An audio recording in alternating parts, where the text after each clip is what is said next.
Rated T for Teen.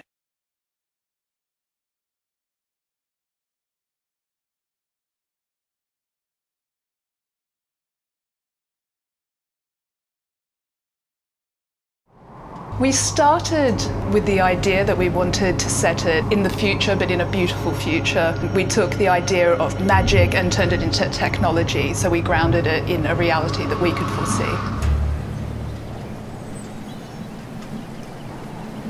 Enslaved's world is a world that, on one hand, is incredibly ugly. It's destroyed, it's full of old relics. It's kind of post-apocalyptic. Nature has retaken the planet, so where there was man-made structures, buildings, roads, cities, nature has now overcome. What would it take for the world to end and become like that? So we did a timeline from now to about 150, 200 years and marked the different events that would need to happen to get to that point. You know, it's after the machine wars have happened, it's after swine flu has killed us all, it's after all commerce has collapsed, and people have effectively become irrelevant. But on the other hand, it's also a place that's incredibly beautiful to look at. Usually when you see an apocalyptic world, it's grey and brown and desolate. What we don't like usually is monochromatic games. People have a tendency to think that if humanity dies, then the world dies with them, and it's totally the opposite that's true.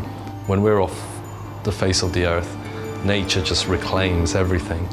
And it's amazing how quickly you see things that we felt were permanent start to dilapidate. We much prefer to, through colors, show emotion, show colorful environment, epic views. Larger than life, you know, everything's richer than you imagine. You know, if we're going to add atmospherics or lens flares to the game, or fog, or transmit kind of lighting through leaves and through skin, let's look at how we can actually do that physically correct, and then let's ramp that up, because that's the style we're trying to go for. You know, it's believable, but it's richer and larger than life.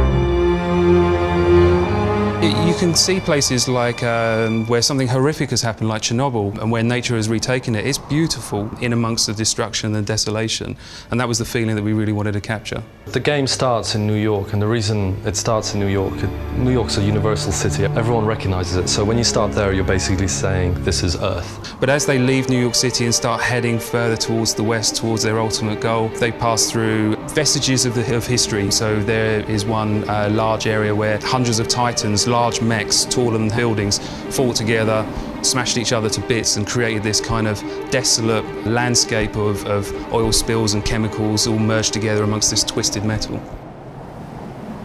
When you go through later levels, you know, things start to get even more kind of grander and a bit more fantasy. It'll at least be remembered when you play it. Like, there'll be imagery, there'll be sounds, there'll be an experience about it that then becomes part of you. That's how you kind of immortalize your games. And that's what we're trying to achieve. Make a game that we would want to watch, play, touch, hear, see. That's our objective.